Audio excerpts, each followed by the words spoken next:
I'm going to describe a champion from the game League of Legends.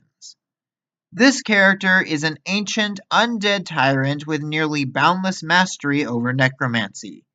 He leads a legion of corrupted souls in a crusade to take over the living world, all to reclaim something that he believes he was owed in life. If you think I'm describing Viego, you are correct. If you think I am describing Mordekaiser, you are also correct. Let's try another. This champion is a female songstress born with an unusual power she never asked for. At first, this power was more of a burden than a gift, but now she uses it to try and unite her homeland, which has been fractured by prejudice and inequality through the use of music. This description could refer to either Seraphine or Sona. Okay, last one. I present to you a 1,000-plus-year-old child with a whimsical personality, whose magic can distort reality and who treats every situation, no matter how severe, like one big game. Am I talking about Lulu or Zoe? Yes. League of Legends is a game with an absolutely massive roster of characters, presently sitting at over 160. With a cast that huge, it feels almost inevitable that some champions are bound to wind up sharing some of the same DNA. Riot is no stranger to recycling some of its concepts for newer champions, be it a chosen one of the sun, a keeper of cosmic balance, or a raging berserker literally too angry to die. That said, when Riot has to wind up repeating character concepts as frequently as they do, I feel like that might be a bit of a hint that they're starting to run out of ideas. A little while back, I made a poll asking whether people thought Fiddlesticks or Nocturne would be the antagonist of the Dreamlit Paths expansion in LOR. At the time of this recording, we've yet to officially receive an answer, but the fact that that was even open for debate in the first place, I think, says a lot. Like, they're both powerful demons who prey on the concept of fear. The main thing that's meant to separate them is that Nocturne seems to be more individualized in his approach, invading dreams and giving people nightmares about their personal traumas. Meanwhile, Fiddlesticks leans more towards primal fear. It's a monster skulking in the dark, hunting down mortals that are powerless to harm it, with a form and voice that are just uncanny enough to instill unease in any that cross its path. But Dreamlit Paths seems to be implying that Fiddlesticks may have the power to invade nightmares as well, which kind of takes away from the main thing that made Nocturne special, don't you think? And keep in mind, none of this is even addressing Thresh, a wraith who also stalks the darkness, tormenting his victims with their trauma and paranoia before stealing their souls. We basically got 3 horror movie monsters all kind of vying for the same position.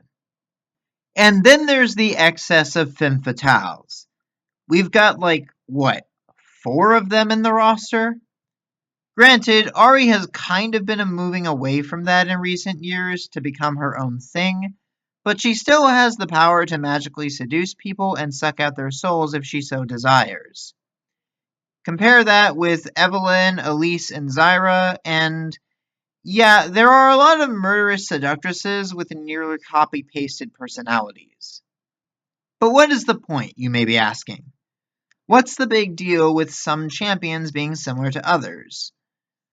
Well, redundancy for one thing, but I think this issue also runs the risk of causing some champions to completely overshadow others' roles in the story. Going back to the previous example, Fiddlesticks has effectively become the horror monster in League.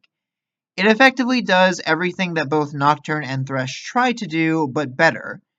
And the one thing that made Nocturne stand out in particular now appears to just be another ability in Fiddle's repertoire. Another prime example of this would be Akshan.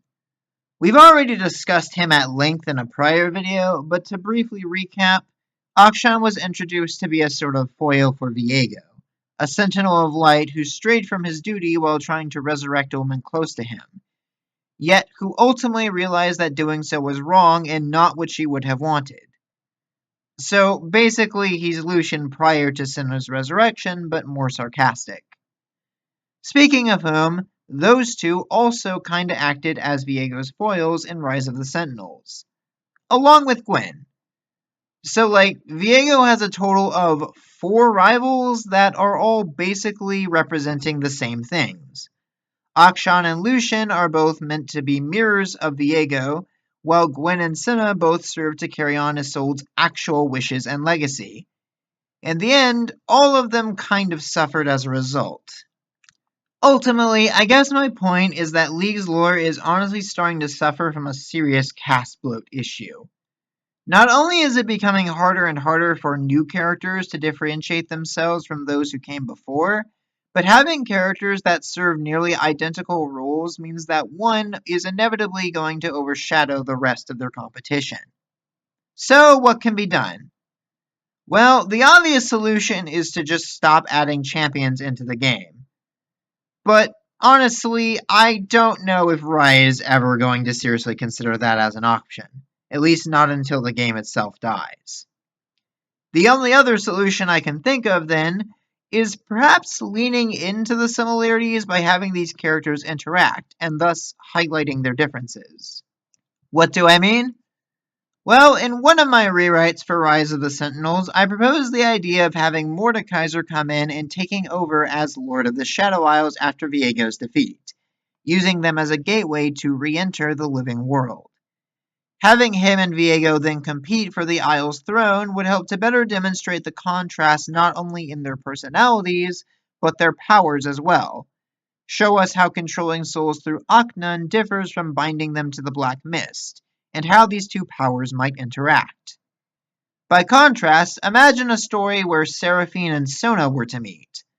Perhaps Sona, being older and a bit more experienced with this sort of musical magic than Seraphine, could act as something of a mentor, and Seraphine, with her ability to hear emotions, can understand the mute songstress in ways that others simply can't.